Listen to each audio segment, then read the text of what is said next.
মারে শেষ পর্যন্ত জীবন মরণের সন্ধিক্ষণে চলে এসেছে। ডাক্তার বলে হয়তো বাচ্চা বাঁচানো যাবে, না হয় মা বাঁচানো যাবে। সবাই চিন্তা করলো মা বেঁচে থাকলে বাচ্চা আরো আসবে, সুতরাং মাকে বাঁচাও।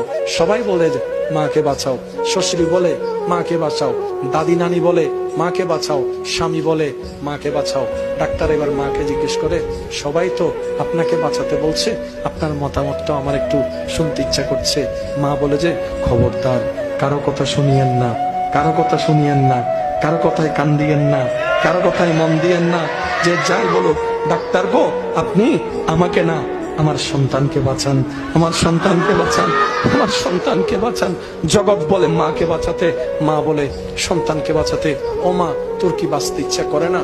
বলে যেতে করে, কিন্তু সন্তানকে মেরে আমি বাঁচতে চাই না, আমি সে মা হতে চাই না। কারণ আমি সূর্যের আলো দেখিনি, আমি আমার সন্তান সূর্যের আলো দেখেনি।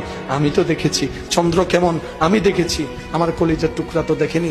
ডাক্তার গো, যদি প্রয়োজন হয় আমাকে মেরে ফেলেন, আমার বাচ্চাকে বাঁচান,